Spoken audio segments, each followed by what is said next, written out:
In tonight's live stream, I'm going to show you how to use Ableton Live, and it's a good job I'm not doing an OBS tutorial. But basically, this is a stream for the beginners, so if you're new to Ableton Live and you've never made a tune before, I'm going to show you how to do it. And if you have made a tune before, well, stick around anyway, because this is going to basically reinforce your knowledge of it. And usually on these streams, I'm using the arrangement view, and in tonight's stream I'm going to be using the session view. And that's a good shout, Garfield. He says, are you recording this? Maybe I should start the recording now. So for the people who were here last week, I made this, basically it was like a drum and bass tune with a hip hop intro. And then during the week I decided to just turn it into a hip hop tune. And that's why, if we look at the top, it says dress code hip hop mix, because the original one is like, you've got the original mix and you've got the hip hop only mix now.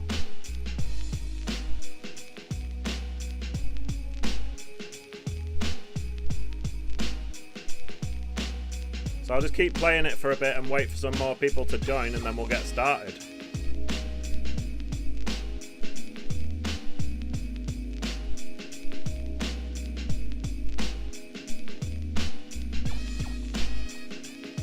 I want to big up all the Grace Nation members, all the patrons of the Grace channel. And if you haven't already, we do have a Discord server called Grace Nation. And in a bit, I'll send you the invite to that.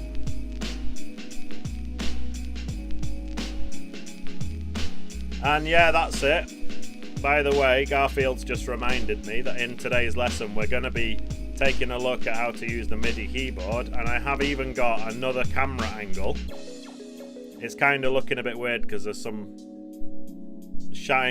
light shining on it from the side and it's looking a bit reflective. But here is a view of my keyboard, and you can see my hand on there, and you're going to be able to see me playing it in a bit.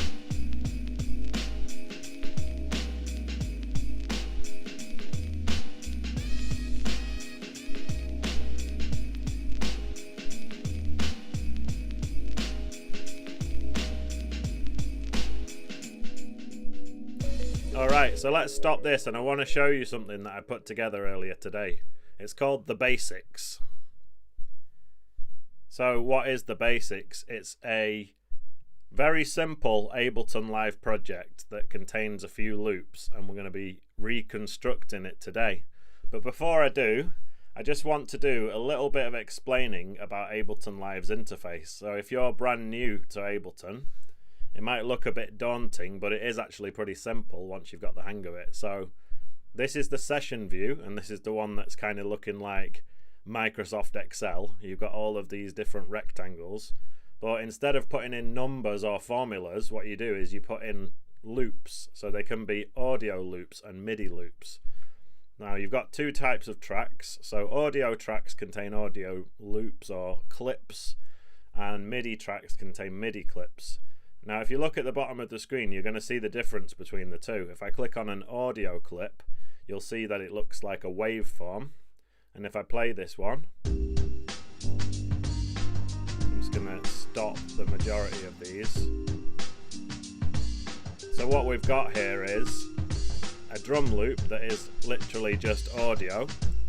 And what happens when it gets to the end? It loops back to the beginning. Yeah, in a moment I'm going to be starting with a default project and showing you how to build this up.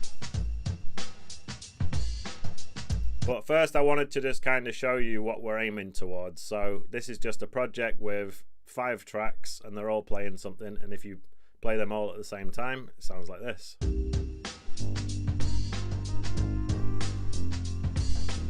So for this tutorial, we're not going to be looking at the arrangement view at all. It's just going to be session view. And what we're going to be doing is putting together some loops. Garfield, can you make your cursor bigger or brighter?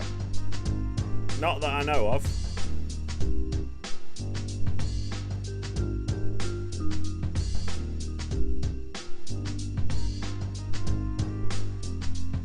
Alright, so how would you start a track in Ableton Live? So when you start an Ableton Live project, it looks like this. You've got 2 audio tracks and 2 MIDI tracks. So as I was just showing you, on audio tracks you can put audio samples or you can record audio and you can make loops that way. And then you've got the MIDI tracks. So the difference between the two is that on MIDI tracks you just have notes, which is MIDI data. So you can record it in, you can drag it in, you can even just draw it in with your mouse. In this lesson I'm going to be showing you the recording method, which is basically just to record loops. So it's always good to start off with a bit of an idea in your head of what you want to do. And as I was sitting on the sofa earlier today, I was just thinking of kind of a hip hop beat that goes boom, boom, you know, and I had the kind of chords and the melody in my head. So first thing that I recommend you should do is turn on the metronome, which is this thing here, and it's just like a white dot and a black dot. And when you press the space bar, which is like the play and pause button, you should hear that beeping. Now I'm kind of picturing a hip hop beat, which I know is around 90 something, so I'll just play it and see if the metronome's kind of matching what I had in my mind of this tune. So I'm thinking about the sort of piano chords and the riff that I had going on in my mind, and it was going boom, boom, and I'm thinking that's a little bit slow, so I'll just put it a bit quicker by clicking and dragging upwards, or you can just literally click and type in a BPM, for example 96, and press enter. So now, hopefully now you've got that metronome going at approximately the right speed that you want for your tune. And I was thinking of kind of some piano chords, and I really like the sound of this type of piano called an E piano, and I was going to use one called Mark 1 Mellow. So what you can do is you can drag it directly onto the MIDI track there, like that, or if you see this device view at the bottom where it says drop an instrument or sample here, you can also drag it there. So once you've clicked on a MIDI track, it will show you that, and you can drag the instrument there. So this is what the E Piano Mark 1 Mellow looks like, and that is an instrument within Ableton Live. So you can think of that as a virtual version of the E Piano. And if you can see on each channel there is this button that's looking like a record button. What it is, it's the record arm button, meaning if you click that one on this track, this is the one you're going to record into. Now if you click it on an audio track, you're going to record audio, and you can actually see my microphone going up there. So if I pressed record now, it would literally record my voice into this audio track. And then we've got MIDI tracks here, so if you click the record arm button of a MIDI track, that's going to allow you to record MIDI notes in using your keyboard. So now would be a great time for me to switch to the overhead camera, but just before I do, just make sure you bear in mind that I've clicked on this little red button here, which is the record arm button of the E Piano. Now when I switch camera views, that's actually going to get covered up. So obviously I haven't thought it through that well, but now the record arm button is pressed. That means that it's the one that, if I play my keyboard, it will play that instrument specifically. So, and it might be a bit quiet, but don't worry, I'll turn it up in a bit. So on each one of these tracks you can see there's a load of squares, and what they are is actually stop buttons, because once we've got a load of loops in here, you're going to be able to use those buttons to stop them. But you'll notice the one that I've clicked record arm on has circles. That's because they are record buttons. Now if you're following along with me and you're going to do this yourself, there's one setting that I really recommend you should turn on. So if we go into the settings menu and click on record, warp and launch, and then the third option down is called counting, and you've got the options of none, 1 bar, 2 bars or 4 bars. I would recommend putting it onto 1 bar. Now what that's going to do is, when you press the record button, it's going to give you a 1 bar counting before it actually starts recording. And since we've got our metronome going, you're going to hear basically 4 beeps. So you're going to hear doop, doop, doop, doop, and then start recording. Okay? So I'm going to play some chords on here.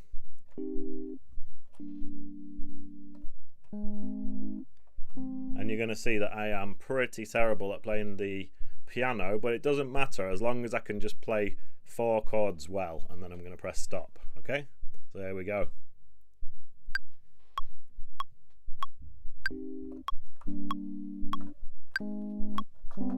Oops. Alright, so here, this is the perfect demonstration of what will probably happen if you try and record a loop, because if you're a beginner, well, just like me, you'll probably mess it up. So it's no problem. All you do is you press Command and Z or Z on your keyboard to undo, and then you can literally just go again. And maybe it's a good idea to just have a little practice first.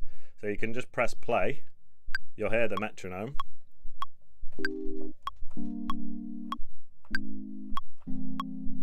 You know, once you've got it nailed, time to press record again, and then give it another shot.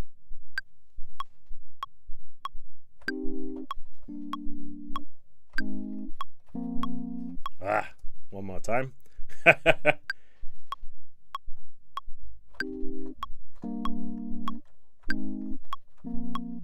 What is it again? Let's try this again.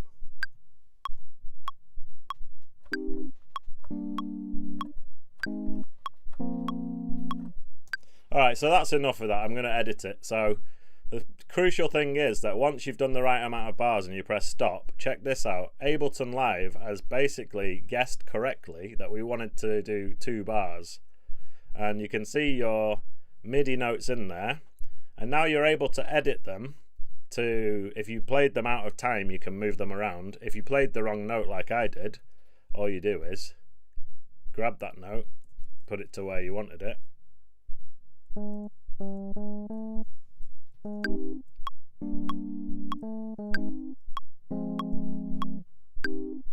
So now is a good time to get rid of the metronome because I'm not going to need it anymore. But basically I've got a 2-bar loop and I've played it in using my MIDI keyboard. So at this point we can take some questions. So if anyone's got any questions, just ask them in the chat.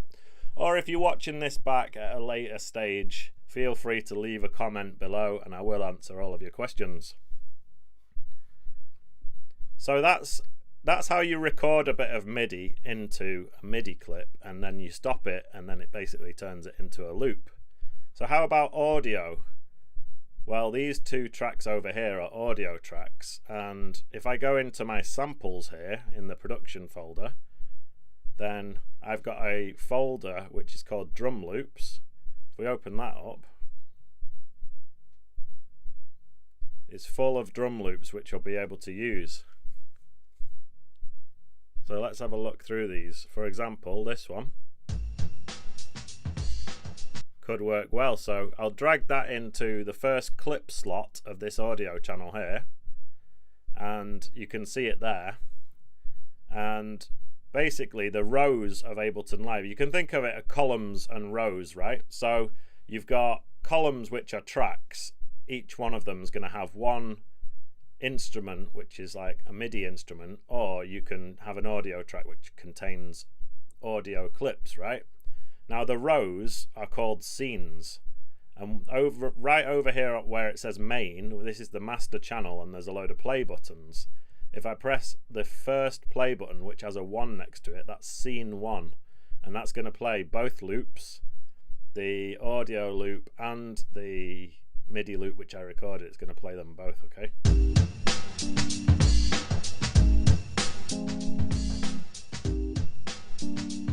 And then you've got these sliders here which are the volume for each track. So I noticed that the drums are too loud, so I've turned them down. I also feel like the E piano is too quiet, so you can either turn that up here, or if you go into the instrument itself, which you can see down here at the bottom, there's also a volume control there, which I'm just going to crank up a bit.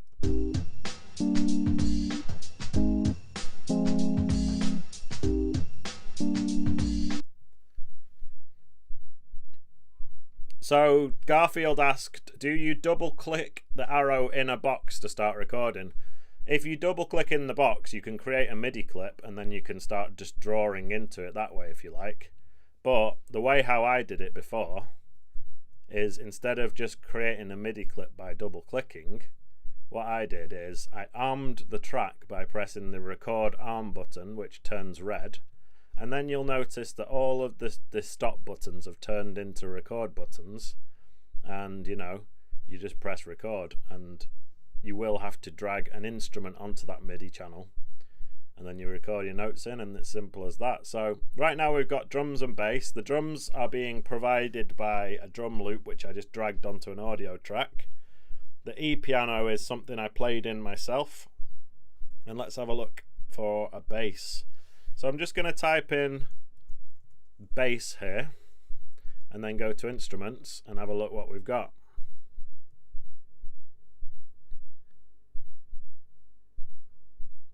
So there's actually one called basic, which obviously it's a basic bass. So I'm going to drag that onto the next MIDI track here, and as long as it's armed, then when I play this, you should hear it. So on your MIDI keyboard, let me just change the view. On your MIDI keyboard over here on the left side, or maybe it's positioned in different places on different keyboards, but you should have octave up and down buttons. And because I'm trying to play a bass line, I'm going to press the down button. And now you should hear, it's like the whole keyboard has been shifted down to the left. So Garfield asks, what is production? Drums. In the definition that I'm going to use, it's basically just putting together a tune. In the old days, it would mean you're basically the guy who arranges the tune and chooses where each sound goes. But in this day and age, we're wearing many hats. So we are basically the producer, the mix engineer, the mastering engineer, the promoter, the everything all in one, So the modern definition of a producer is basically just someone that's making music on this kind of software or even hardware bits, So here's a bass sound. I'm just going to turn off this B here because that's something that doesn't sound good. But this is a basic bass sound that most people, if you've got the standard version of Ableton or whatever, you should hopefully have this. So let me do the same again, and I'm going to press the little record button here on the basic, and it's going to give me the little 4 beeps to count me in, and then I'm going to play.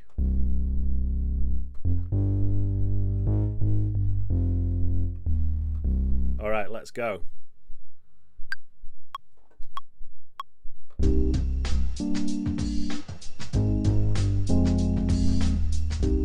Alright, so we can treat that one as a practice, and I'll go again.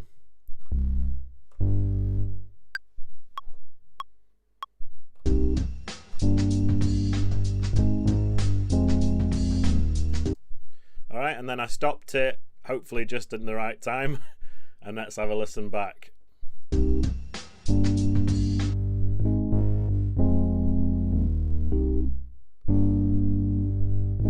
So I got a bit overexcited with this one note here, and you'll see that there's a line where it says 2, which is the start of the second bar, and I've basically pressed the key before that. So I'm just going to grab it and move it over to the right, like that.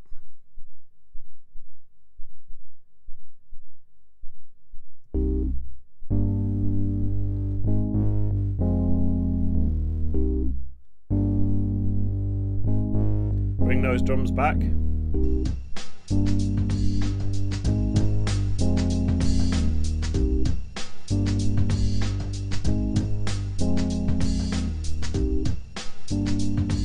All right. Any questions so far? E.E. Wilson. By the way, because it's a slightly different type of stream today, I've not done the classic of shouting out all the regulars. So I'll do that now. Big up E.E. Wilson. We've got Garfield, DJ Fully Loaded. We've got Misty, Future World Machines, Manilyn Sahagun, Jason Story, Lick White, Andrea Paro. We've got Boomeranga Studios. Big up all of you guys. Thank you so much for being here. And I wanted to tell you as well that my brother DJ Fully Loaded, who is also a drum and bass DJ, he's got a new mix coming out at 10 o'clock Spanish time, 9 o'clock UK time, and I'm going to be joining him in the chat, and I invite you all to go over to his channel after this stream to join us in the chat and listen to my brother's new mix. So, any questions so far about what we've done for the beginner hip-hop tutorial or beginner Ableton Live tutorial? Just to have a little recap, what we've got is I played the E-piano, which was just some chords. I played I dragged in a quick drum loop, which is audio, so it's on an audio track. And then I played a bass line called Basic, and that's what we've got so far.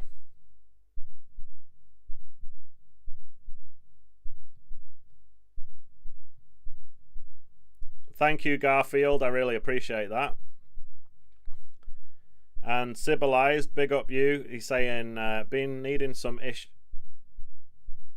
I think Civilized has been having some issues getting MIDI to coordinate. So, big up you as well. So basically, the main thing to remember is whichever one of these arm buttons you press is the one that your keyboard is controlling. For example, if I click on the E-piano, now it's obviously in a lower register, but you hear the E-piano there. If I click the bass, bring it back down, you'll hear the bass, okay? Hope that clears that up. Yes, so Lick White is asking me about this bit at the bottom. So what this is called is the device view. And it's where you put your instruments and effects. So let's do that now just to show you. So here on the E-piano, we could add a reverb. So we're going to get it from the browser. So what is the browser? Well, it's this section over here on the left, which you can open up by pressing this button in the top left. And you'll see that once you open it up, it's got these two columns like this. You've got the left column and the right column. Now, the left column is where you can find all the different sections like instruments, effects, plugins, and then down here you've got places, which is like folders on your hard drive, etc. And in the browser you can find audio effects. So one of the effects is called reverb, and I'm going to throw a reverb on here. So all you do is you grab it and then you drag it to where it says, oops, it says drop audio effects here. So I'm just going to drop it there. Now we've got this instrument going into this audio effect, and then you can use this dry wet control to dial in the amount of reverb that you want.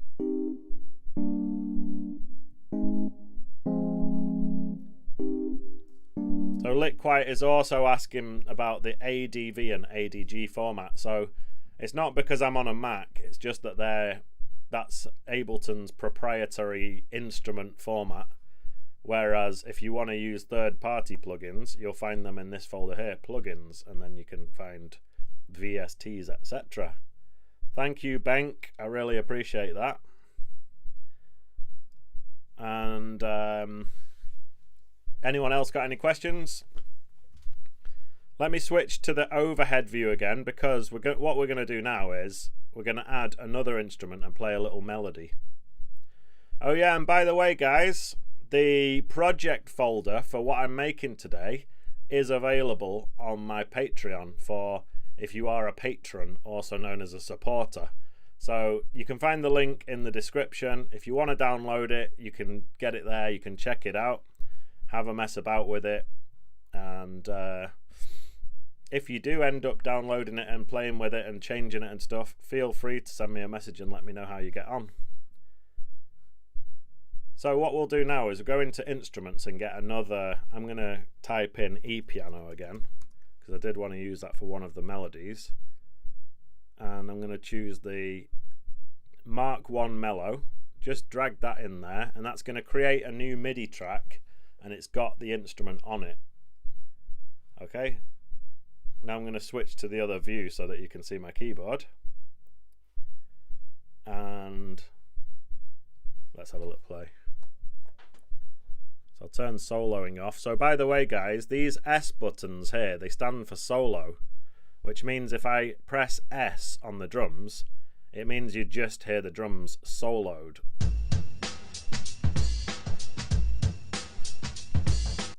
If I press S on the E piano, you just hear that soloed.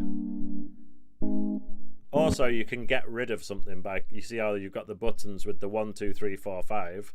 They're just like the channel activation buttons, but you can use those as mutes. So if you wanted to turn off the E piano for a bit, you can just press that button and it'll be off.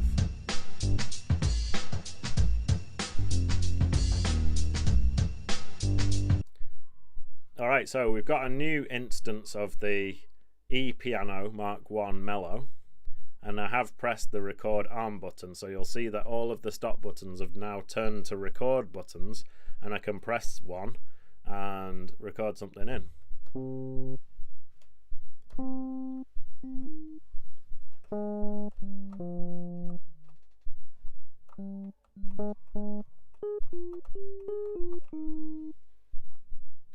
Let's play the beat and I'll just get some inspiration.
By the way guys, let me know when I play the beat, how loud is it compared to me talking? Is it fine?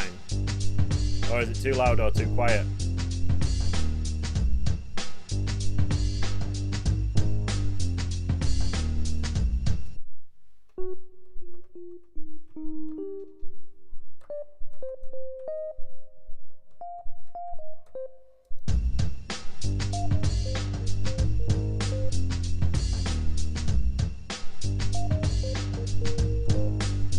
I've kind of forgotten the melody that I played in the project that I've uploaded to my Patreon.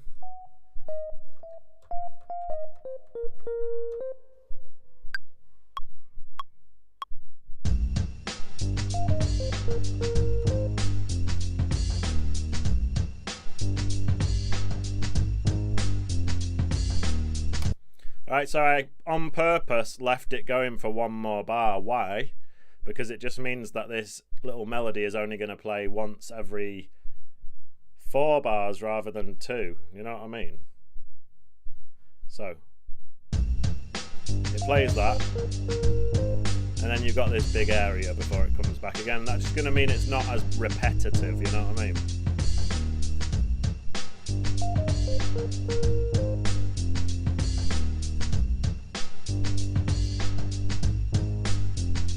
So just to recap, what I did was I played some chords along with the metronome. That part was very important. So you've got the metronome beeping along at the project tempo, right?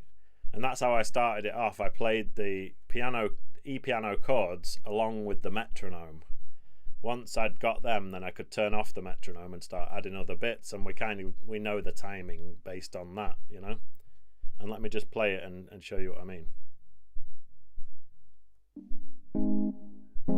So once these chords were playing, you can just kind of hear the rhythm without having to have that little beep going along with it.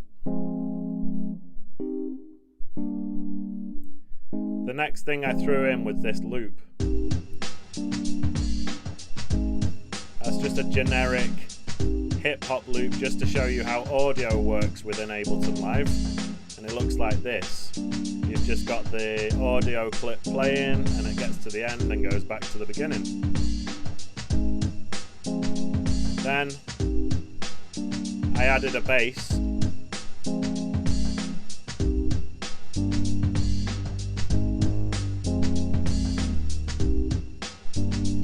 And hopefully you're getting a bit of a feel for how the Ableton Live session view works, as in how these loops go together, you know?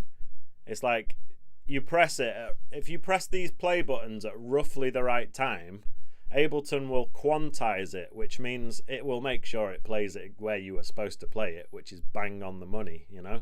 Beat 1. So for example, we're playing this, yeah? And I've got this other loop which I want to introduce, and I press the play button, and my timing might have been slightly off, but Ableton knew where I was trying to press play and just snapped it to the right place. And also, if you want to press play on all of them at the same time, you just use the scene launch button over here, which is this little play button underneath main.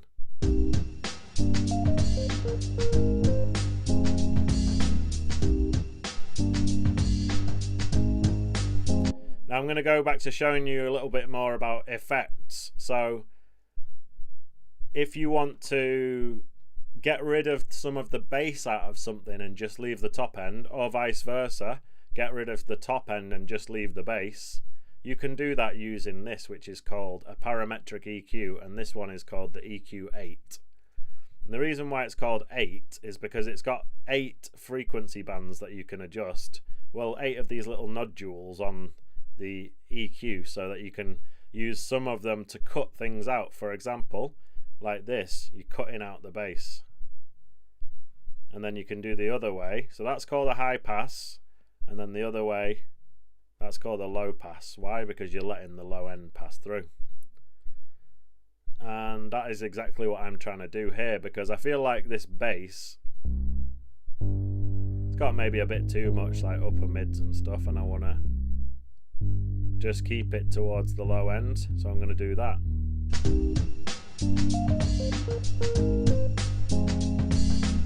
Now with this E-piano little melody thing here, I feel like I want that to be a bit dirtier, so I've put this saturator on there.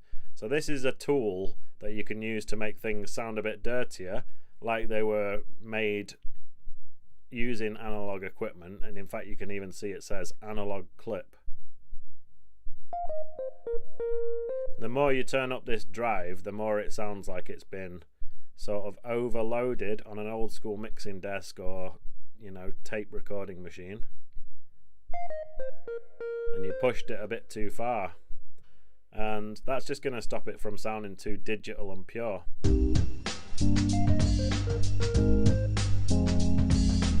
Next, I'm going to take Future World Machines' advice and tell you about sends and returns. So far I've mentioned 2 types of tracks. We've got audio tracks and MIDI tracks, right? Now there is a third special type of track called a return track, and you can find them over here on the right of the screen. Now there's, by default, there's 2, and we've got one with a reverb and one with a delay on it. And the reason why those 2 defaults are there is because they are some classic usages of send and return.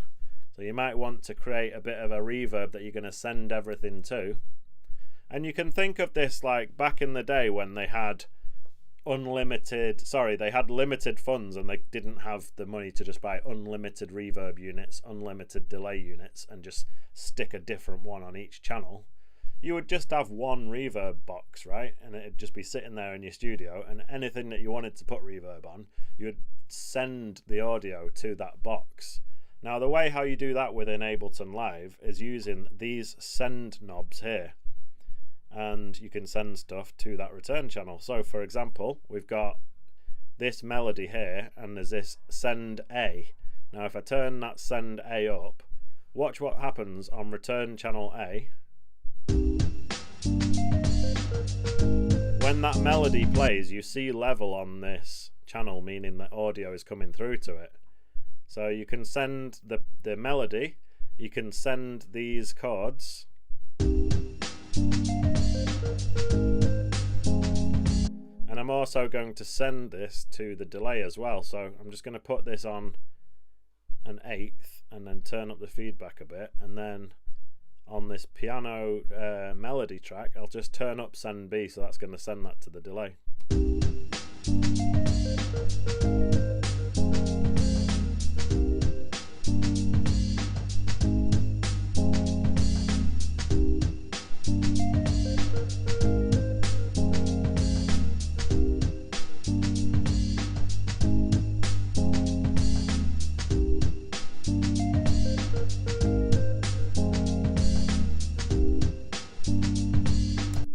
So we've got chords, a little melody, a bass line and some drums, and we've basically just got a little loop going of each one, which goes on and on and on, you know. So this is basically a way of you putting a sketch together or an idea for a tune, and then later on you can put together the arrangement and then actually turn it into a full track. So let's have some more questions. Is it limited to only 2 channels, A and B, or can we create more, thus adding knobs? Great question. Yeah, you can. You can add more. So the way how you do it is, at the top of the page, you've got these menus and you've got create, and you can insert an audio track, insert a MIDI track, or insert a return track. So let's choose that one. Now you'll see that another return track has appeared and it's literally got nothing on it. So that's where you would have to go and get your effect and drag it onto there. So let's do a saturator. So now you can see it's called C saturator. So it's automatically renamed the return channel, and you'll also see that another send knob has appeared, send C. So you can now send anything you want to that saturator. So I hope that's answered your question. Any more questions? And by the way, if anyone's curious as to how many return channels you're allowed to add, I haven't tried it myself, but I think it's something like L, as in you've got the alphabet all the way up until L.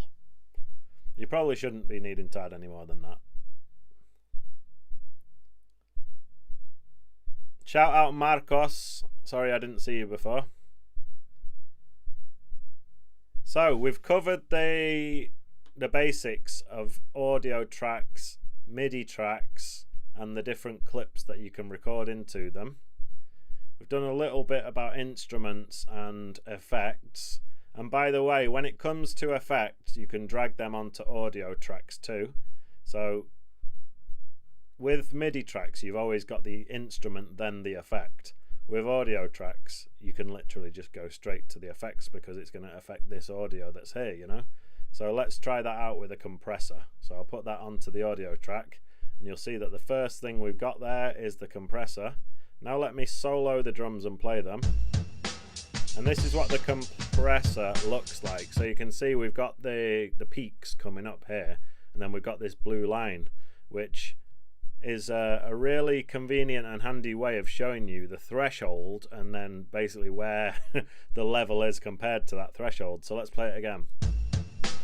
Now you can see that the peaks are going above that line, and therefore they're getting squashed down. Now another way to visualize it is like this. You've got this diagonal line going up, and this is basically the threshold here. And then once the audio gets above the yellow dot, it's going to start to be compressed. So instead of going in its continued diagonal line, it's less steep. And then with the ratio, you can change the steepness of that bit. And if you put it to an infinite, then it's just horizontal, as in this audio is not getting any louder no matter how much you pump it up. And that is basically a limiter. So when you hear the term limiter, essentially all it is a compressor with its ratio turned up to infinity. But the default is 4:1, and I think that's pretty good for these drums, so let's play it again. So you see the little yellow dot going up. When it gets to the big yellow dot and beyond, then the ratio of the volume for every 4 decibels that it goes past the threshold, it will be reduced by 1, I think, if I'm getting that right.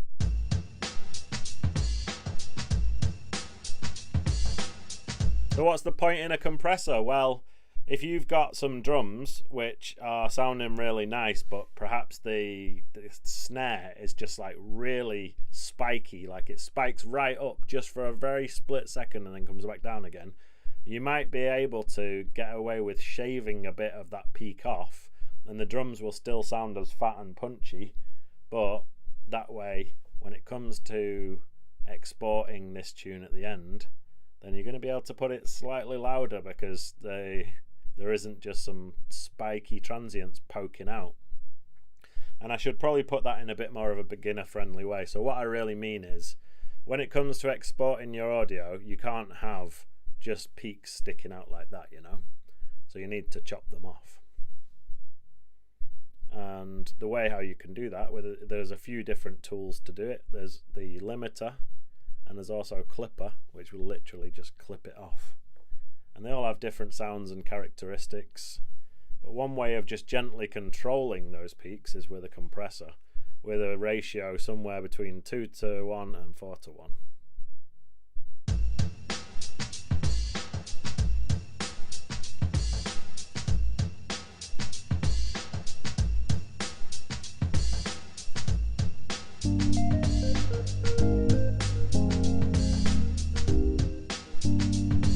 So I really like this instrument called the Vibes. So let's just type in Vibes and then go to instruments, and you'll see we've got a few different options. Vibes Basic, Vibes Bright, Vibes Mellow.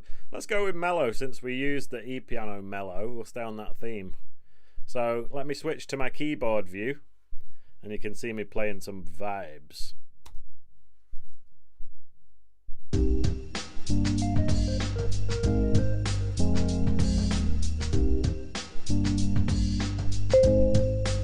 You're welcome, E.E. Wilson. It's a bit of a mystery, you know, even to seasoned producers, to really know how it works and what to do with it. The reason why it's a little bit of a mystery is because it's essentially you're kind of doing the opposite of what you think you should do. As in, if I want my tune to be louder in the final stages, then why am I doing gain reduction? See this GR here, it stands for gain reduction. Actually, I think it's blocked by my keyboard right now. So you see this GR here, stands for gain reduction, and as we play the drums, you can see that there is GR flashing up. So it's like, you kind of think to yourself, well, why am I doing gain reduction if I want to make my tune louder? Well, the reason is because you're squashing down those peaks, and therefore you're able to turn everything back up again.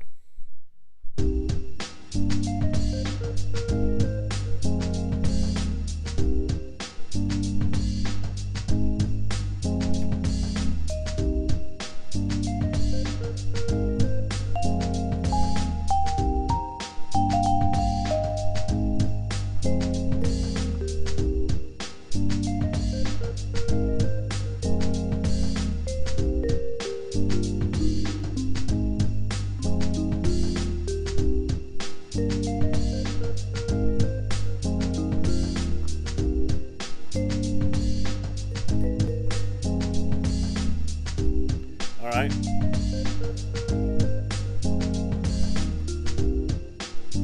I might just do. Alright, we're kind of veering off the original here, but I might just do.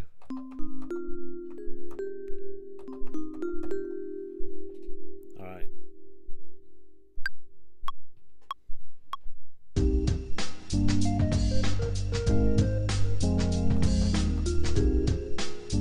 Let's just press Command and Z to undo, and then we're going to go again, and I'm trying to do.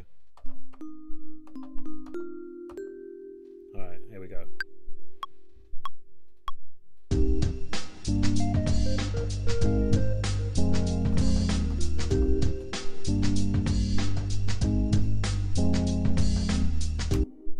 Hopefully that's got the right amount of bars that I wanted, and as you can see it's done 4. And it's got this little pattern here that I just recorded in, so let's play that.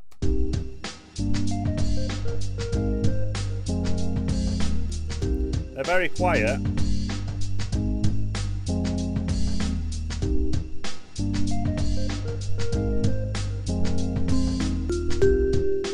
Now they're too loud. So I think this is where a compressor would help, because it's like they're peaking loud, but you can't really hear them very well. So what we need to do is squash down the peaks a bit.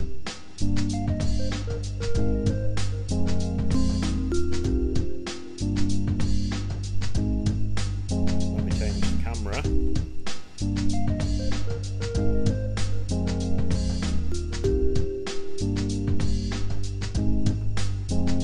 So we've got send A, that's the reverb. We've got send B, that's that delay.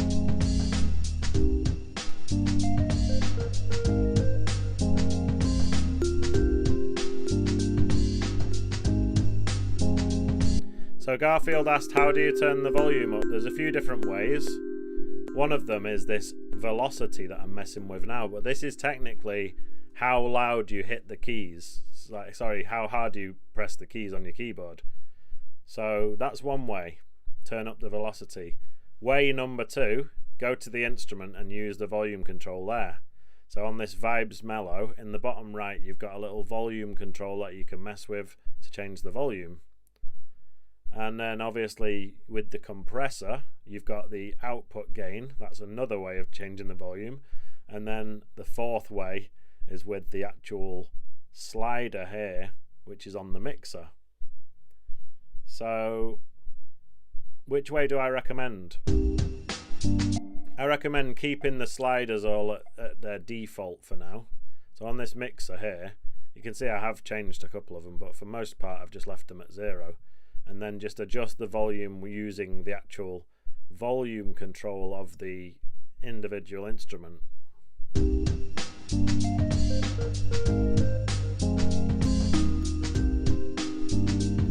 To be honest with you, I'm not really happy with that Vibes Mellow instrument. Why? Because it's just inconsistent. It's like some of the hits aren't coming through. And I don't know if you noticed it there, but the first one, and what it is, it's got some sort of random generator where it's like deciding whether or not you're going to actually hit or miss the keys. Anyway, let me type in Vibes and choose a different one because I ain't got time to be messing with that. Let's go for Vibes Basic.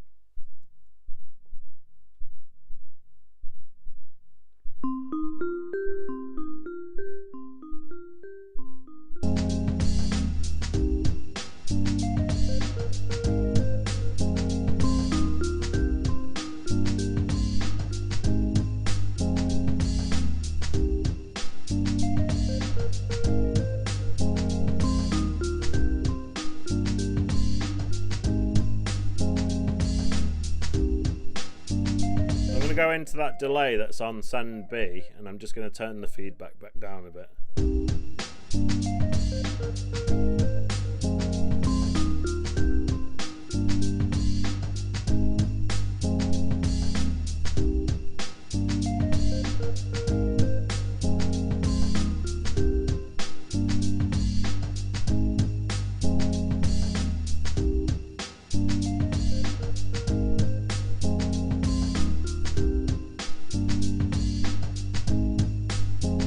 Yeah, I mean, I've cranked the reverb up to the top, but it still maybe could do with some more. So what you can do is, in your audio effects, you can just literally, you know, before I was saying about back in the studio days when you would have limited funds to buy a reverb unit, well, luckily for us, we do have the facility of just throwing a different reverb unit on every single track.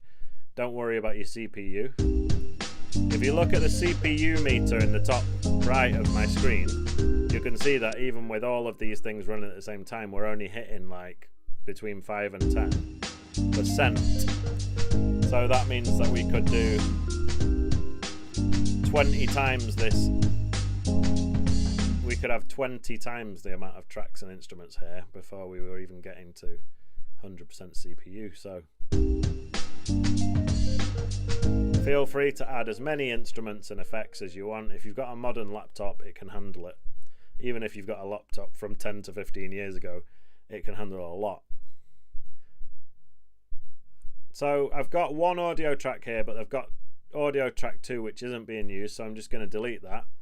Now I'm going to do a bit of tidying up. So it's really important when you are producing, as I was saying, you basically have the option to add unlimited or almost unlimited amounts of tracks here. So what if you've got a project that's got 30, 40 or 50 tracks in it, and they're called things like this, you know? It's all going to get very confusing very fast unless you start to get a bit organized. So the way how you do that is you press on either the track name or the clip name and press Command and R, or if you're using a Windows computer it's Control and R, and that will allow you to rename it. So I'm just going to call this drums, and this one I'm going to call it drum loop. Then we've got ePiano Mark 1 mellow. Now we've got 2 of these, and one of them is playing the melody and one of them's playing the chords. So this is what I mean about getting organized. So I'm going to call this one ePiano 1, and I'm going to call the clip ePiano chords. And then basic, just going to call that bass, and then the clip I'm going to call it bass line. This I'm going to call it ePiano 2, and then the clip I'm going to call it ePiano melody. That's vibes, and that's vibes melody. So this is a bit of a way of me explaining the difference between tracks and clips. You've got the bass track, which contains a bass instrument, but the clip contains the bass line or the MIDI notes, which are the thing is actually playing, right? So that's the bass line there. As for ePiano 1, ePiano 1 is the instrument and it's on a track, but if we click on the clip, it's got ePiano chords because it's got the MIDI information for the chords. Now we go to the 4th one, ePiano 2. The clip is called ePiano melody because it's playing the melody. Same with vibes. You've got the actual instrument on the track, and then you've got the clip itself, which is the melody. So I hope that is clear with you guys. Hope you now understand the difference between the tracks and the clips that are on those tracks. Feel free to ask me more questions. If you are brand new to Ableton Live, then just ask away. You can ask as many questions as you want, don't be shy. And by the way guys, if any of you want to do lessons with me one-on-one via the webcam, we can hop on a call and discuss it, and my email is contact.graish@gmail.com, and I'm going to write it in the chat now actually. contact.graish@gmail.com. If any of you guys want to do lessons with me, then just send me an email and we can talk about it. Also, I was saying before that if any of you want to just download this project to mess about with it, all you need to do is become a supporter on Patreon, and the link is in the description. And you can download the project, you can mess about with it, add more things, or completely change it and change the whole key of the tune. You know, change the drums out to something else, whichever you want. So it's there for download at the link in the description.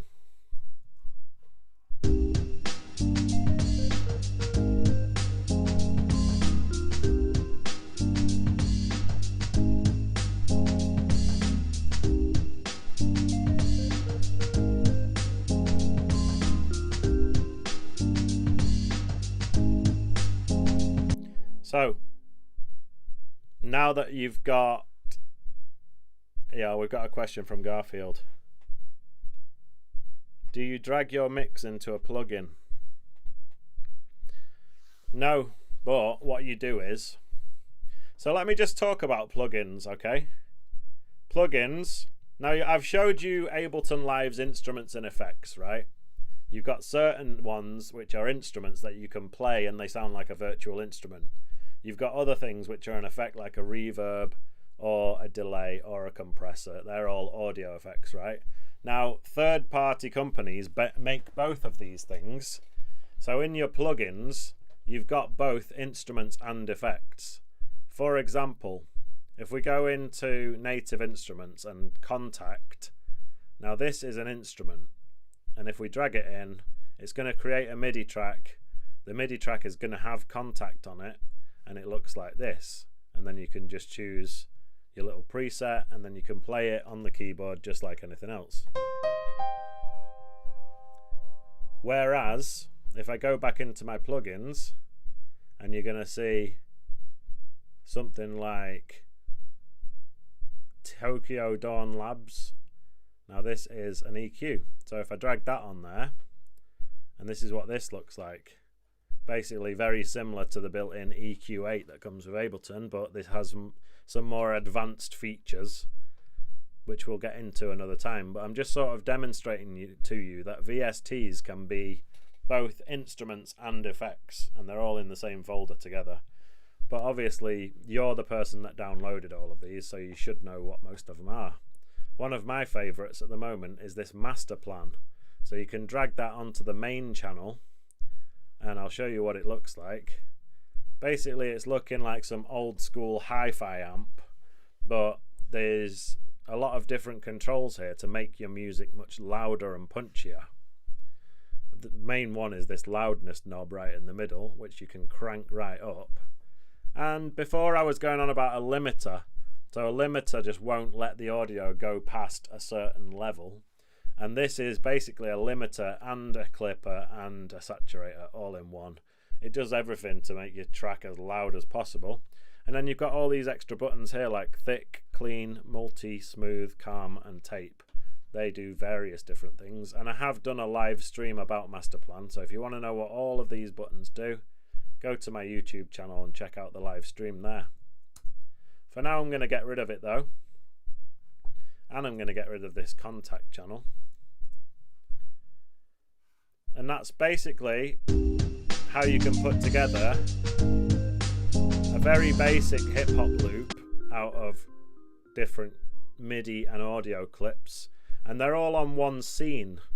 So another thing that you can do is kind of create a bit of a live set with it. As the name suggests, Ableton Live is basically for creating a live performance out of these clips in the session view. So let me just explain a little bit more about that. So in each one of these tracks you've got these squares which are all stop buttons.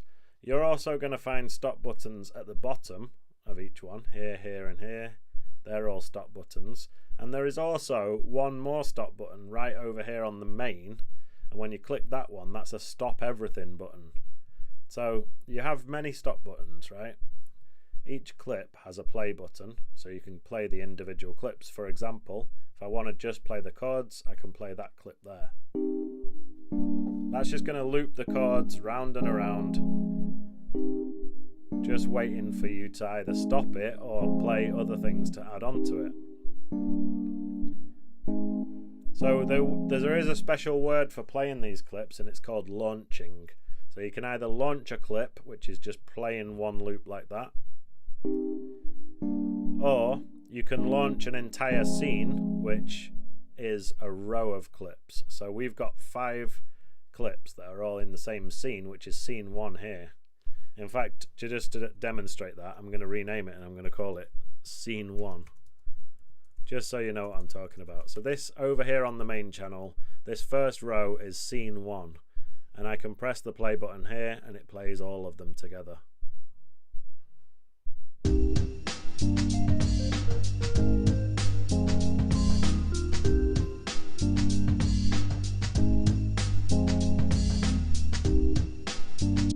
So one thing that you can do with scenes is you can make a bit of a structure of your tune. So let's say that we wanted this tune to start off with just the E piano by itself playing those chords. So let me just drag everything else down here, and then I'm just going to get the E piano, and holding down Alt, I'm going to just drag it back to where it was. So now we've got the E piano by itself on a scene. So now when I launch scene 1, in fact I'm going to rename it again and call it intro. Alright, so scene 1 has now been called intro. intro 1. Then scene 2, we're going to have those same chords again, but this time we're going to have these melodies as well. So scene 2, I'm going to call it intro 2. And then scene 3, drop.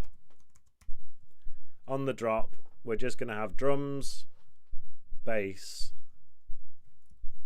and should we continue with the E piano chords?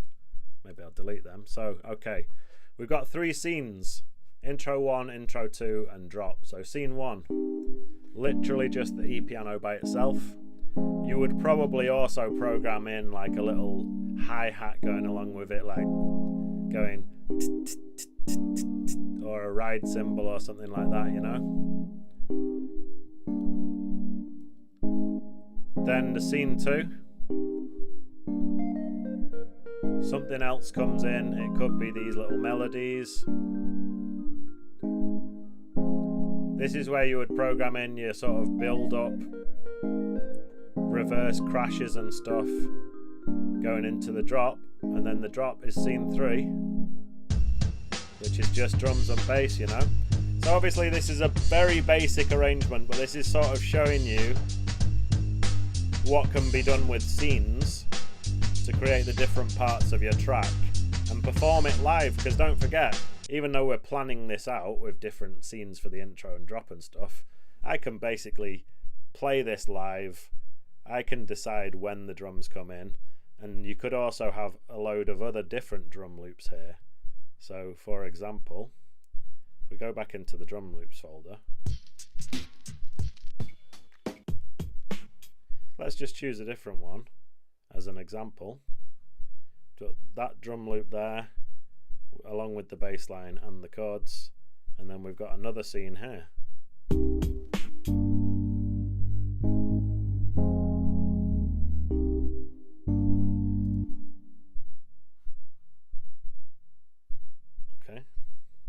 For whatever reason it decided not to loop that one, but all I did is I just turned on warping, then turned on loop. Now let's play it again. Okay, so that's not a good example because it's not actually a loop. Let's try this one.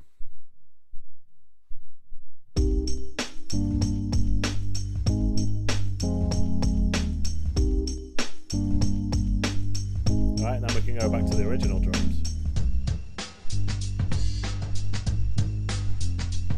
If you feel like the new drums are a touch louder, you can turn them down here.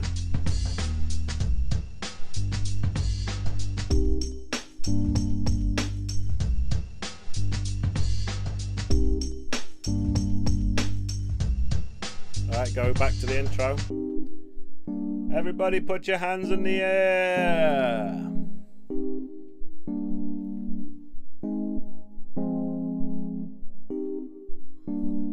This is a really good question from This World Needs a Hero.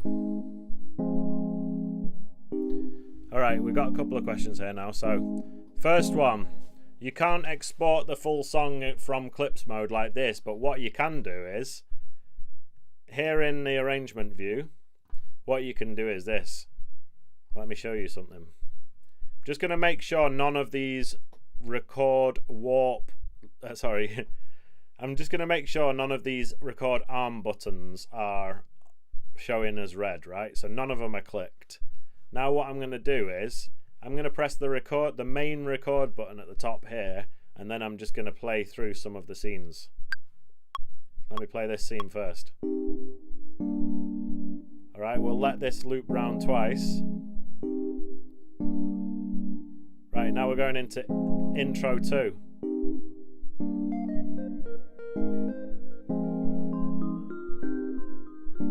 Okay, let's go into the drop. This is just a basic demo. Obviously you'd have more tracks, more instruments, playing more interesting stuff. You'd have bits coming, bits going away, and then after the first 16 bars you go into this. Different drums, switching it up, etc, etc, right? So let's say we've just done the whole tune in bits like that. Now look what happens when we go over to the arrangement view. What it's done is it's recorded everything I did. So when I launched scene 1, it did this. When I launched scene 2, it recorded it here. And then when I launched the drop with the drums and the bass, it's recorded it all in, you know. And then you would have to export it the normal way by selecting everything, going to File, and then export audio video. So that's the way you would export your... This is a long-winded answer, but basically to export your track that you've put together in the session view, you would first have to record it this way into the arrangement view and then export it. And Garfield asks, can you play all the scenes together? No, you can't. You can play all the tracks together, but only if they've all got a clip on each, you know, like it was before, where we've got everything on one scene like that. And then you play scene 1. You're now playing all the tracks at the same time, but you can't play all the scenes at the same time. You can only play one scene at a time.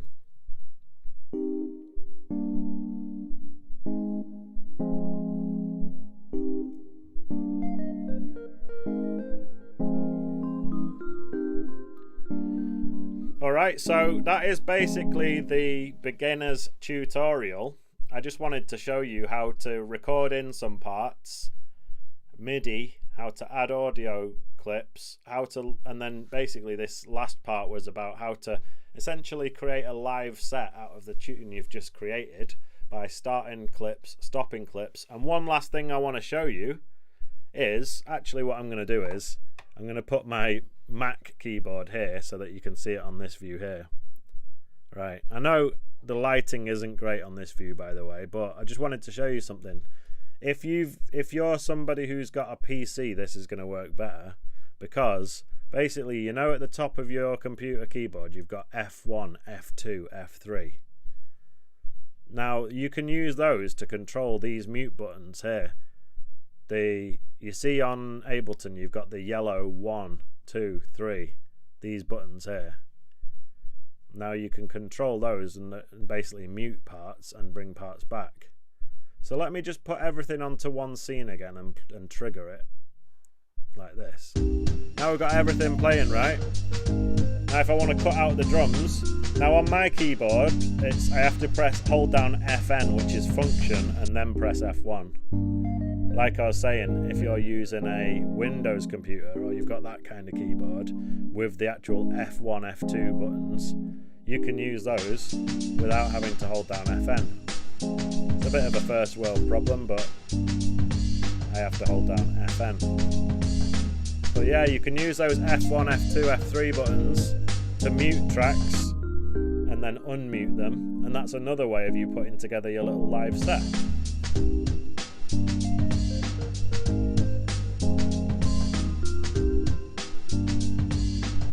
So for the last part of the show, I'm going to just kind of go through some of my previous works in progress and we can have a listen to them, and I'm going to make some decisions of whether they're going to be on my album and what needs doing to them.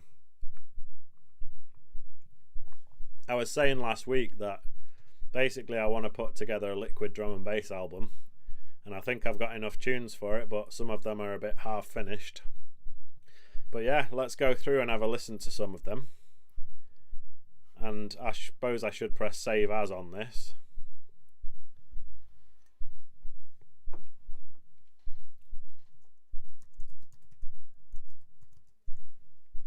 So actually, you are gonna, for anyone who joins my Patreon and downloads it, this project folder, you're going to be able to play the one that I made today during the daytime as a sort of practice, and then you're going to also be able to open the Basics 2, which is the one that I've literally just made live. So you've got the two there, and they're very similar, but one has slightly different melodies. Maybe you prefer this one, maybe you prefer the original one. So let's have a look what we've got in terms of like half finished stuff. Let's go for Twilight first of all. Don't forget, by the way, my brother DJ Fully Loaded is going to be launching his new mix on his channel at 10 o'clock UK time. 10 o'clock Spanish time, 9 o'clock UK time.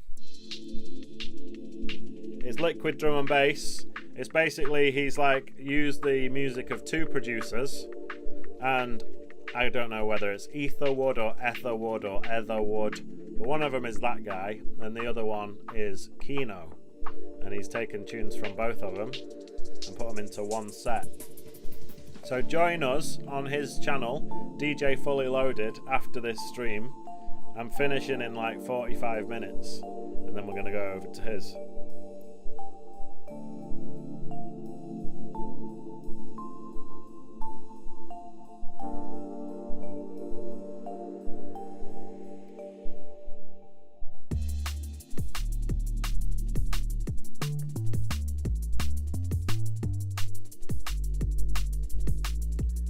This is a good question, Marcos, and basically it's all a bit convoluted at the moment, but the answer to your question is, if you want to download the project files and like little goodies for Ableton Live and stuff, it's best to become a paid member on Patreon.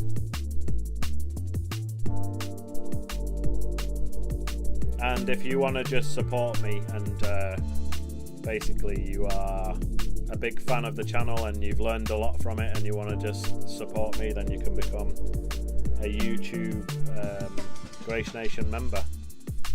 And maybe I'll do an overhaul or I'll like merge it all into one, I'm not really sure yet.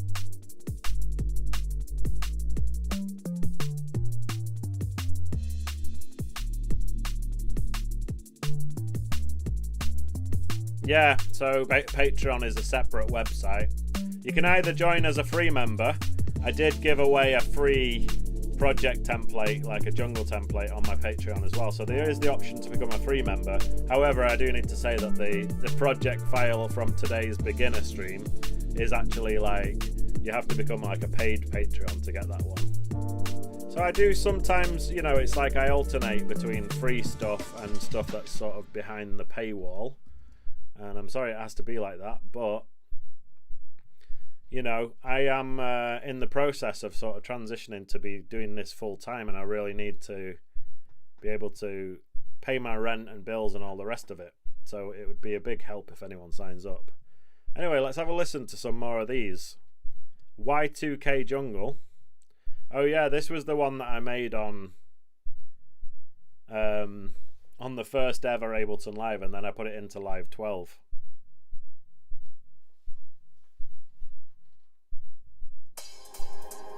If you put in DJ Fully Loaded D&B mixes, then that's his channel. He's renamed it.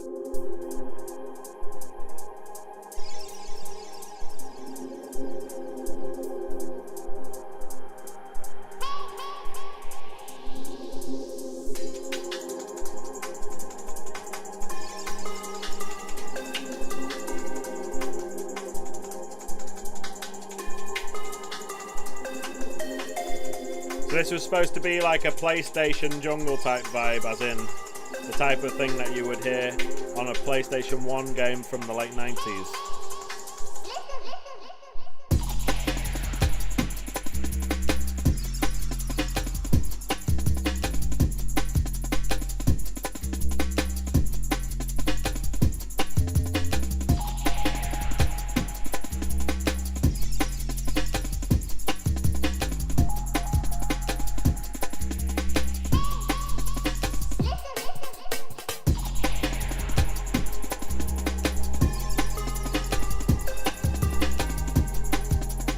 Now this one,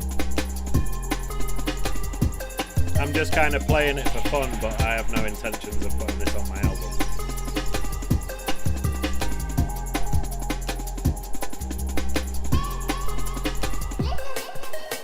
And sorry to keep going on about it, but that is actually a project folder that you can download if you're a Patreon member. So if you like that song and you want to be able to open up this project and check it out, then just join Patreon.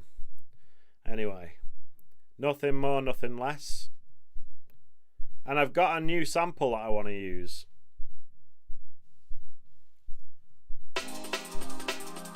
Okay, this is a jungle one. Again, probably not one for my album. In fact, I might have to make a separate album for all these jungle tunes.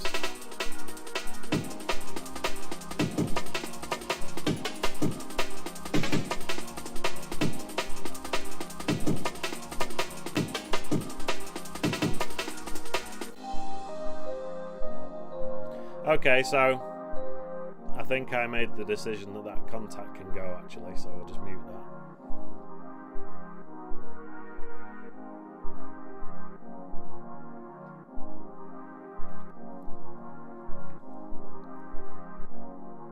I can't hear nothing more than drum and the bass. Alright.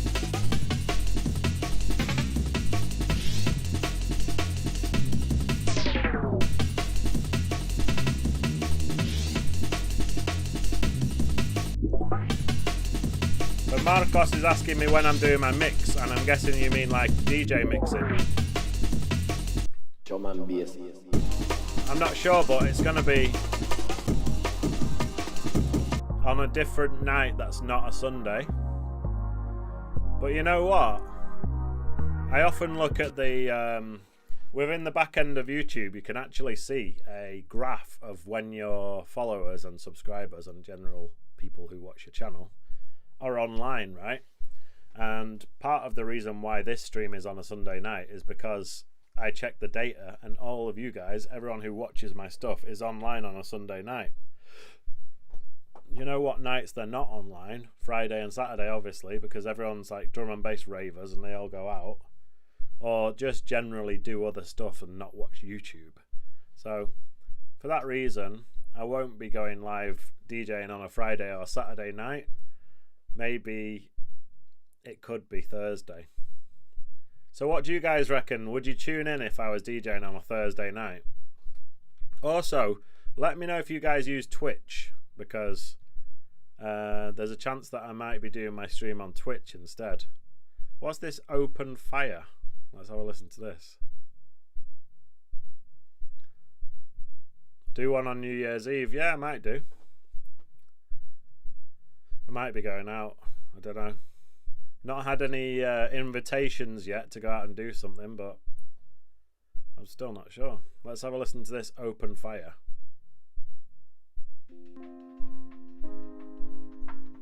Alright, this is a total exclusive. No one's ever heard this before. Maybe for good reasons.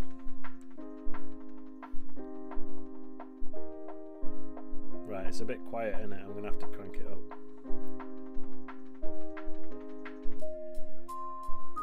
Right, so this is a total work in progress.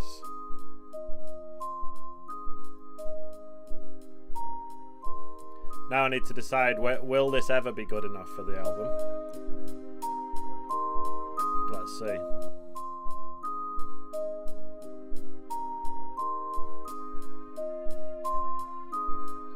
You know what's happened here? That bit's looping, trolling us. Right, how good are the drums? How good are the bass? I'm putting my money on not that good, to be honest.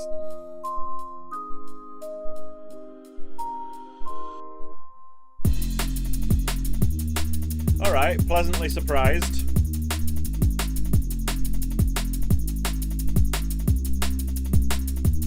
The drums aren't bad. To be honest with you, this could actually be a candidate for the album. Alright, that bass is over the top, sorry. This is very rough and ready, but this is a candidate for one that I should finish and put on the album maybe.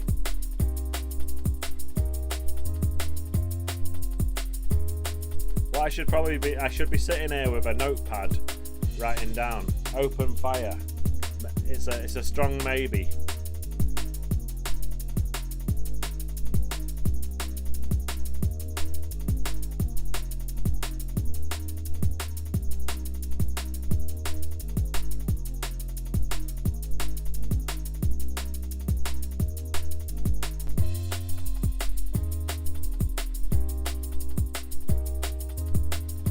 Yeah, this isn't bad.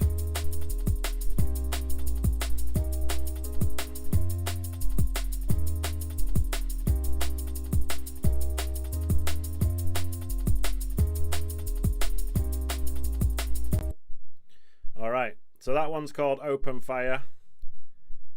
I did actually just do a couple of changes to it, so I'll press save. There was one bass that was too loud.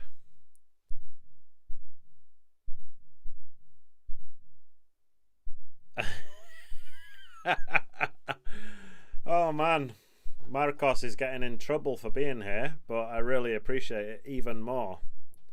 Now let me play you this one. This one's called LJ because basically this was a stream that I did entitled I sampled Oasis's most hated tune. So this is a tune called Little James by Oasis that many Oasis fans consider to be their worst tune, and it sounds like this. Alright, hang on. Let me just disable master plan. Sorry if I just like deafened anyone.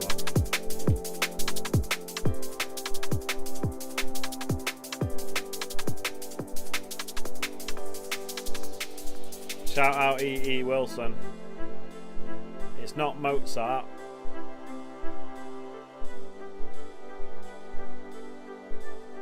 Alright, so if you're wondering which part of this came from the Oasis tune, actually I've muted it. I've literally muted it, so it's not even in there anymore. So it's 100% Grace now. But this is what this was the Oasis part. It sounds like this.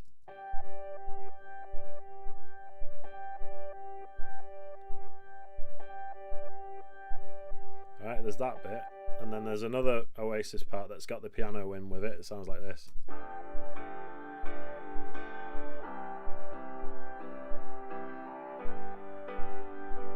Right, they were originally in the tune, but I've muted them both, so now it's all me.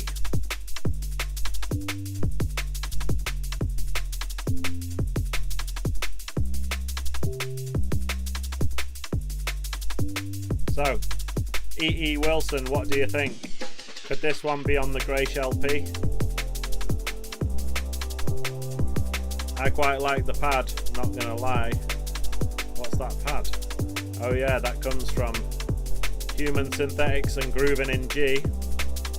Shout out them guys. They've got a sample pack out that contains this pad. How nice does this sound? I think it was when I added this that I could safely delete the Oasis sample.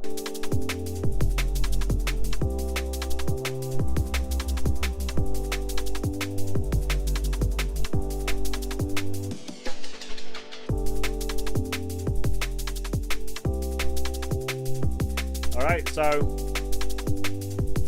we've got Open Fire, we've got LJ. There's so many though, you know. I probably don't have time to show you all of them, but they're not all here, so let's go in.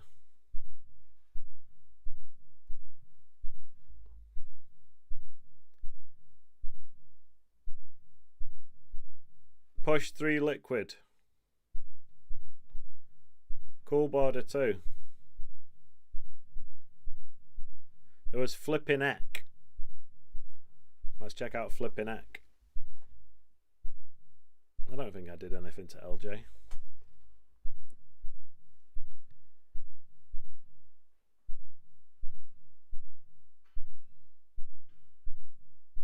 Yeah, so Liquite is saying, or Liquite is saying that my tracks sound clean and there aren't that many audio tracks or MIDI tracks, and it's true.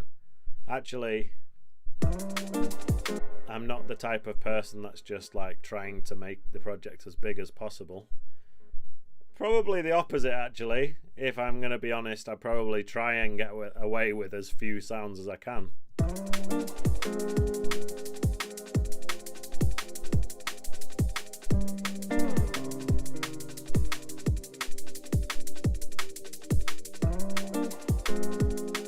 So E.E. Wilson saying song 1 or 2. So do you mean that LJ should be like at the beginning of my album?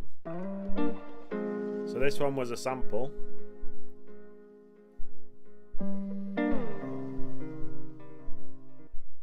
I'm a minimalist for sure. And part of it possibly comes from the fact that my first laptop was an absolute piece of beep. And then my second laptop, even though it was a MacBook Pro, it was an old school one with a dual core processor. So for the first however many years of my production career, I did have laptops with bad CPUs. And now, I guess I do have the processing power to do 99 tracks or whatever, but I'm not going to. Okay, that bass isn't very good. Alright, don't tell me how bad my bass is because I'm very aware of it.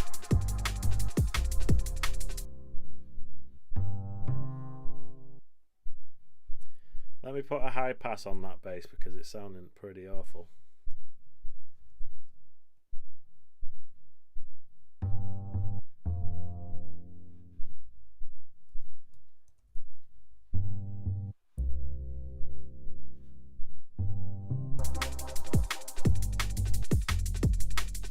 Yeah, I'm just not really feeling that bass.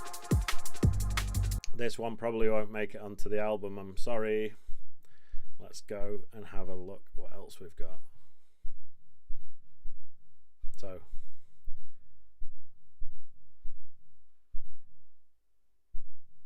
that was flipping X. I was flipping the sample. Random dubwise. Solstice is definitely going on there, so let's have a listen to that.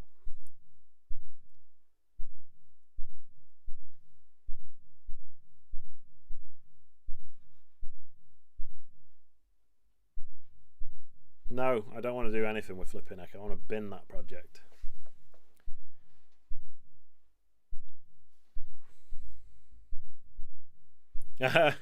It seems like there might actually be some love for Flipping Neck. So this one, this isn't the correct Solstice, and this is the danger of having various versions of your project. So one thing you need to do is go like this and put it on list. Wait, put it on list, right? And then go to date added or date modified, and then you might have an idea of what was the last one that you worked on. Solstice, 30th of July 2025. And then Solstice pad for video. Is it really this one? Because I thought that it had a second drop. Anyway, there we go. Solstice. You'll have heard this if you're a fan of my live stream, because I used to always play this tune in the beginning as the sort of theme tune for the stream. Since I came back after summer, I've not kept it as a fixed theme song. I just play whatever I want nowadays. So this one's got birds tweeting.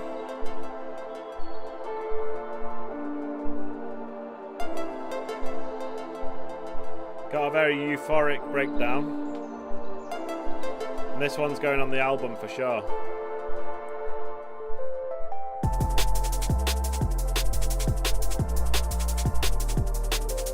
By the way, if there's anyone here who is like, when's he gonna teach the beginner tutorial? I've already done it, so what you'll have to do is wait for the end of the stream and then go back and watch it from the beginning. But I do teach you how to put together a song from scratch at a very basic level in Ableton Live. And you can also download the project for it from Patreon. And if you become a supporter on Patreon or a channel member, I just want to say a massive thank you. It really, really means a lot to me. What's the album called?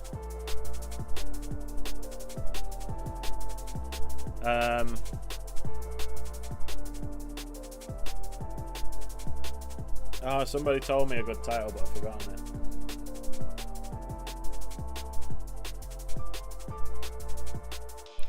I was thinking about Earl Greysh, and on the cover is like a packet of Earl Grey tea, but it just says Earl Greysh instead.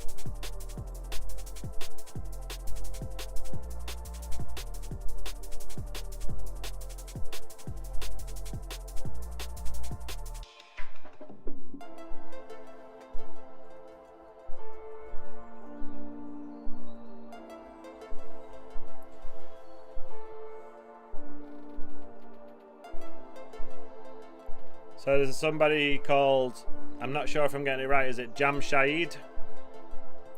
Jamshahid says, love what you're doing, Grace. I really appreciate that, mate. Thank you.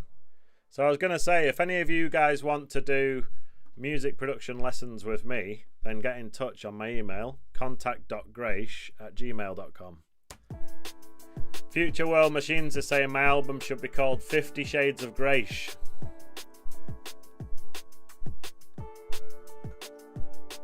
So E.E. Wilson saying 6, 7. So does that mean it could be later on in the album, track 6 or track 7?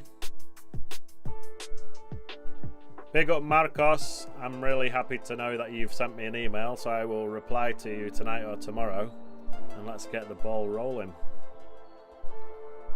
So this one's Solstice, and it's probably one of the most finished tunes that I have, so I'd say that's going to come out on the album and maybe even as a single. And how do you guys feel about music being released as a single and being on the album? That's how they used to do it back in the day, isn't it? So there's a lot here to go through. We've got Rugged Sessions. We've got Blue Project. Valley 1. Echoes of Light. Off the Grid. Echoes of the Light, I think, there was one live stream I did where I did a 2-hour challenge, and I basically had to make the whole tune out of this one sample pack called the Echoes of Light sample pack, which was made by Groovin in G and Human Synthetics. And so everything you're about to hear comes from the one sample pack.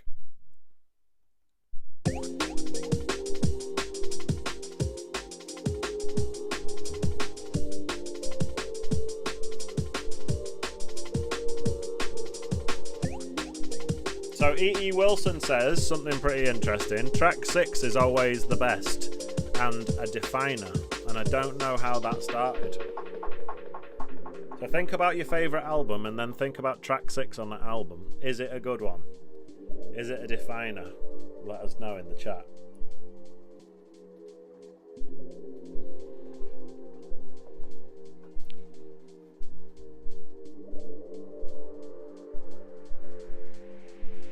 Okay.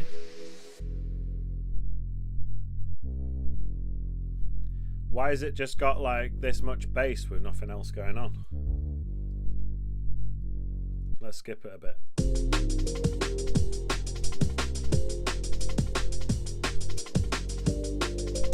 Not gonna lie, the drums sound alright.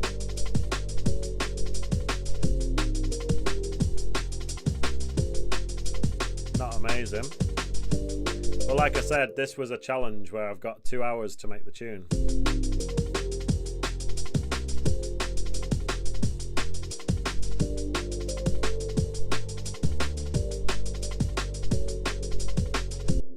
Alright, so that's Echoes of Light. That one obviously would need a name if it was going to be on the album, but so it's a bit more, it's a bit, what's it called?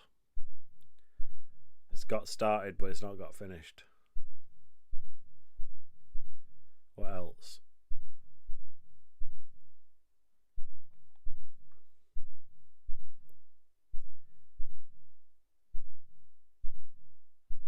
Atmospheric Liquid Tutorial Project. So this could be good or half finished. Let's see.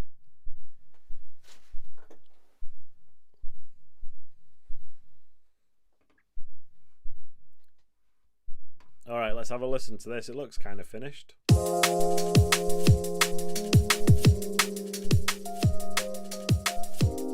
You see, when you watch Human Synthetics' channel, he's got like this system where he's got all of these different columns of whether it's a work in progress, whether it's getting close to completion, and there's all these different columns and categories he puts his tunes into. It's very well organised. As for me, half of them don't even have a name. It's called Atmospheric Liquid Tutorial Live 12, and I had no idea what this sounded like or what state of completion it's in.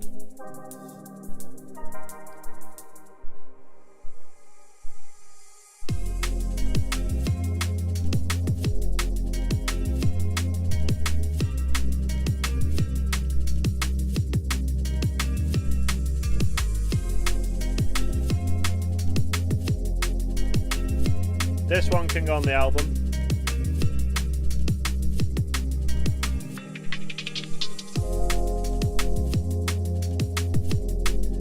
Needs a better mix down, but it's alright.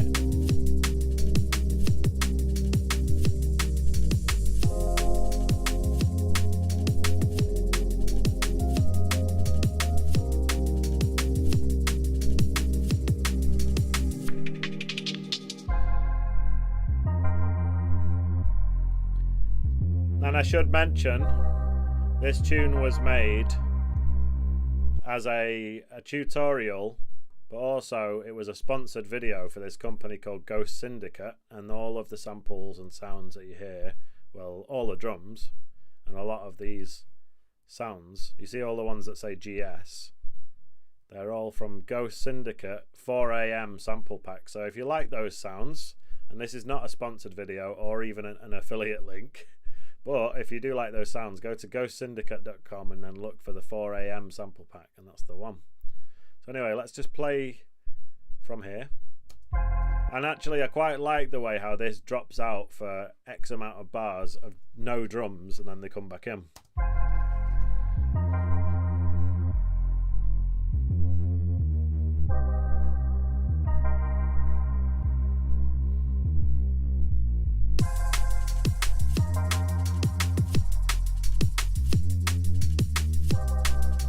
Jamshid, I'm glad I pronounced that right. I'm terrible with names, to be honest.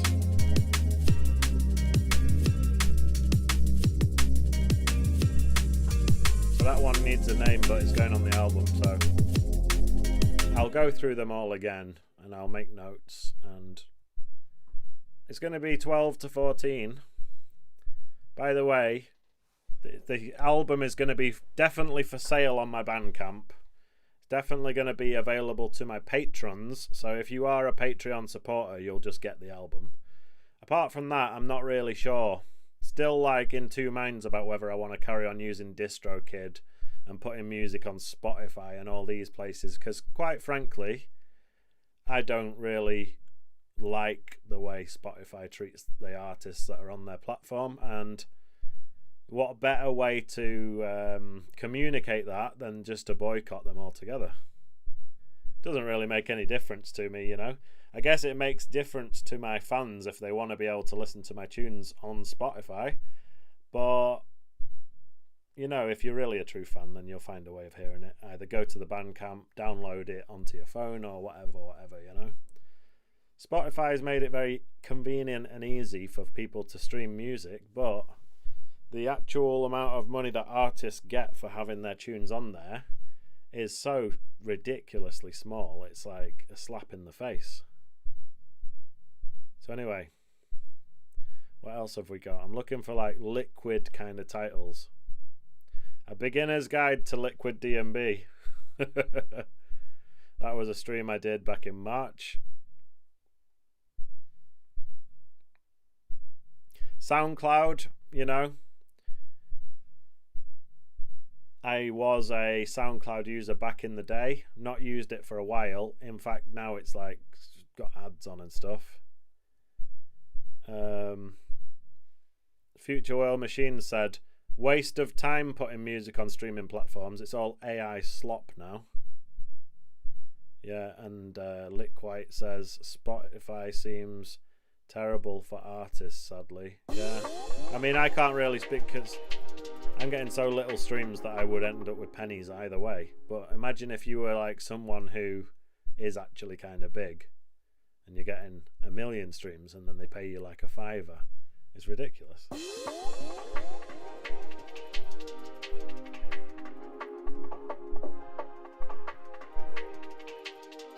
This is a beginner's guide to liquid drum and bass, so if you're a beginner and you want to know how to make liquid drum and bass, check out that stream from back in March this year.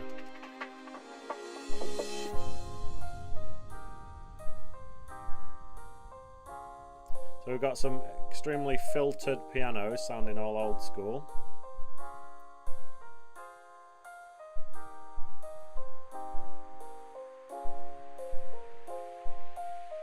Spotify runs the USA and its headquarters is in San Francisco.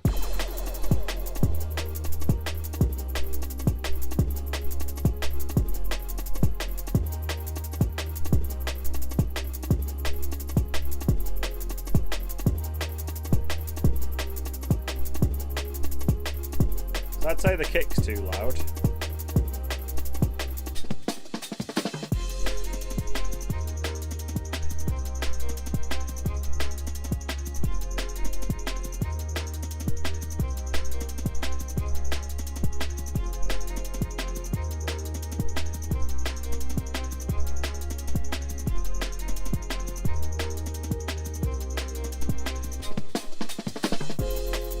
Alright, but that think brake needs sorting out.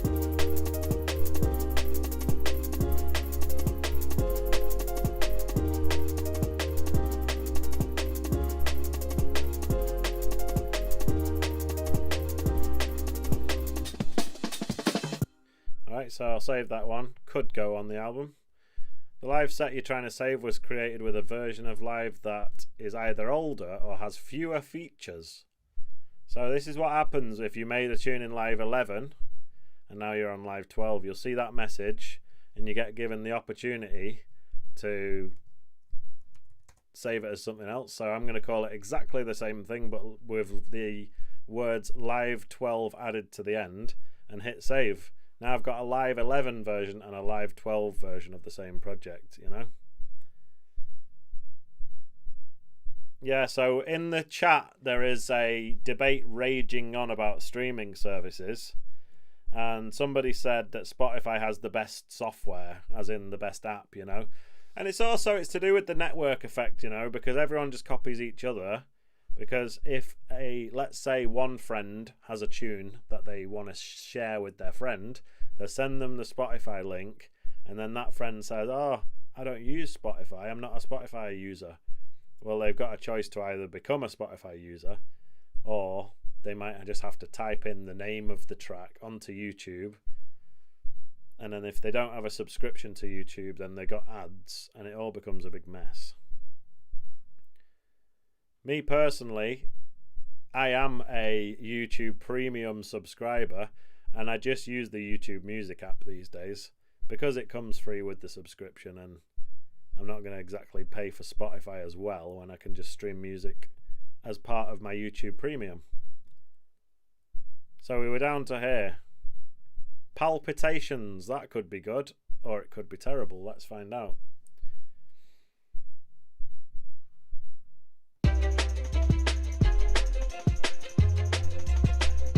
I'll tell you what this was. This was just some like YouTube video that featured this violin. It's supposed to be like some, you know, like when they do the music for the news and it's designed to induce anxiety. Like they're supposed to get you all riled up for the 10 o'clock news. It's that kind of thing, isn't it? Music that's supposed to make you anxious, and that's why I called the tune Palpitations. But yeah, I just sampled it and chopped it up and put it in here and put it with some drums and bass, and it sounds like this.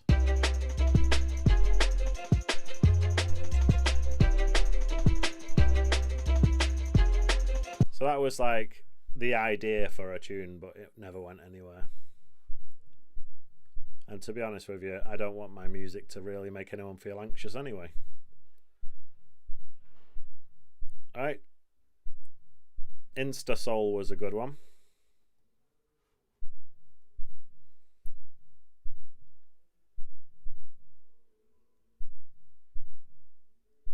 So, Marcos, Spotify got worse for artists. You have to make 1k listens or you get nothing. Jam Shahid, honestly, Grace, Spotify has the worst audio quality. I like Deezer. I'm also a YouTube premium user, but YouTube Music isn't paying artists what they deserve. In fact, YT Music is the least paying. Well, that just shows that I'm a total hypocrite, because that's the one that I use. But really, I guess my point was like, am I going to put my music on Spotify? And I just kind of feel like it's the same either way, because if anyone does stream it on there, then I'll get paid like 15 cents. It makes zero difference to me.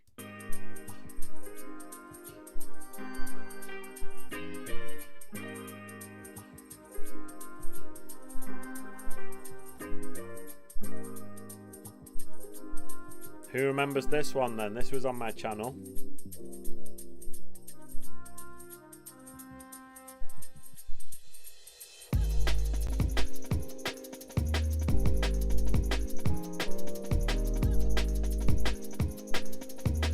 So this was a video called Sampling Soul. No, it was a live stream called Sampling Soul, where I took this little soul sample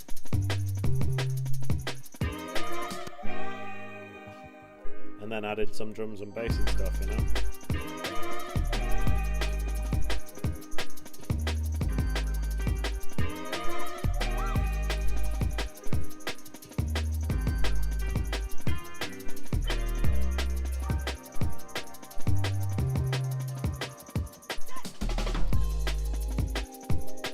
Anyway, you know, there's other ways to support creators these days, and I guess it's all just changing, you know. People, you can go and see someone in person, for example, as in, so what I mean is go to their concert, buy concert tickets, buy a t-shirt, and support them that way. Or if they're on YouTube, you know, there's ways to support people through that as well, etc., etc. So, sorry, I'm just trying to do two things at once and look through all these tracks while waffling at the same time. So, yeah. Backspace. What's backspace? Maybe it's called backspace because that's also a word for the delete button, and I kind of felt like deleting it. Okay. Yeah. What?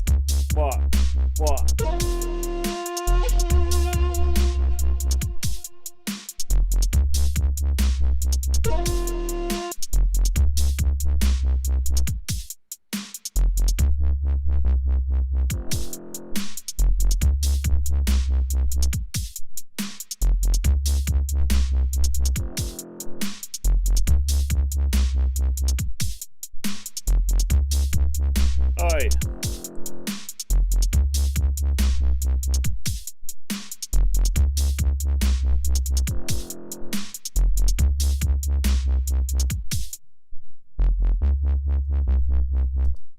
Alright, so that was clearly from a live stream called How to Make Dubstep. If you want to know how I made that tune, you can watch the live stream. Let's see what else we've got. So that was Backspace, so we're down to here. Obviously you can see some of these projects are like when I remade, for example, Ready or Not was like the Zinx remix, and I remade it for a YouTube video. Stream Step. We've got Stream Breaks. How You Like Me Now. I'm kind of intrigued. Let's have a look.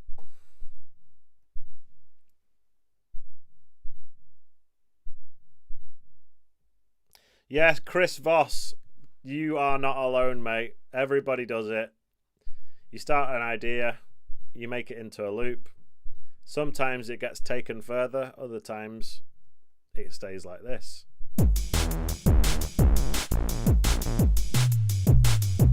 How You Like Me Now, this is called.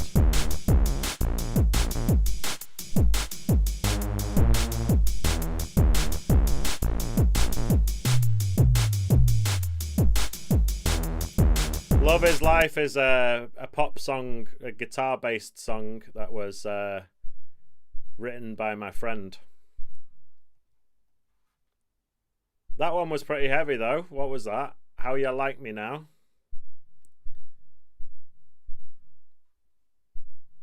Vibes. We've got Vibes and we've got Vibes guitar rig.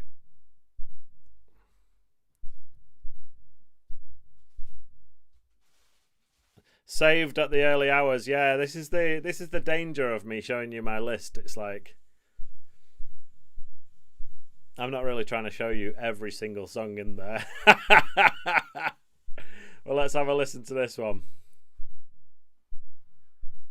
This one's kind of looking towards more like finished, you know. What's this called? Vibes guitar rig. Right, this one's been pseudo mastered.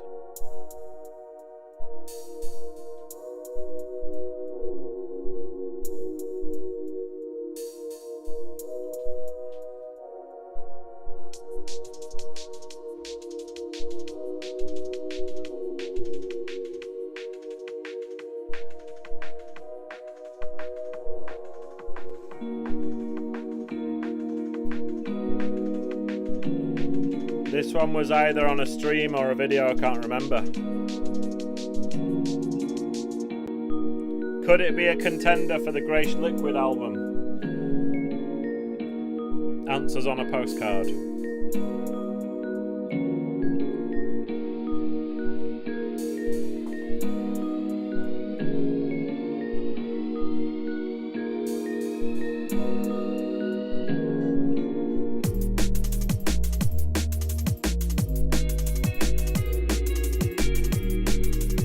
So you can see that even though this is only 1 year old, I wasn't as good at D&B drums back then as I am now.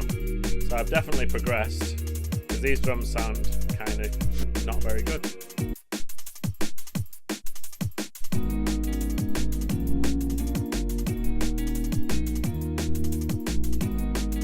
Anyway, guys, I was saying before that my brother DJ Fully Loaded is putting his new mix to go live in 4 minutes on his channel. His channel is called DJ Fully Loaded D&B Mixes, and I'm going to be over there. I'm finishing the stream now and I'm going to jump over there and get in his chat room and continue the night going. So his mix is liquid drum and bass, so if you like this kind of music, come over to my brother's channel and get involved. Big up Manny Lynn Sahagun, excited for the album.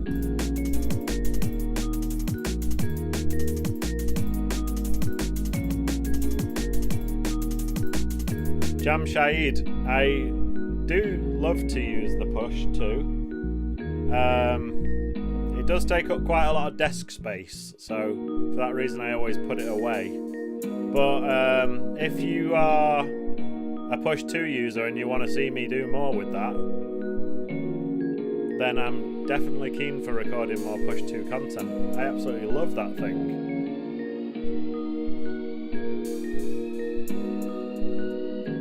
And you know, as you saw today, I was using the session view and just creating loops, and that's what the push is all about. So if you're into working in that way, in the session view, creating loops, then the push is a great instrument to have.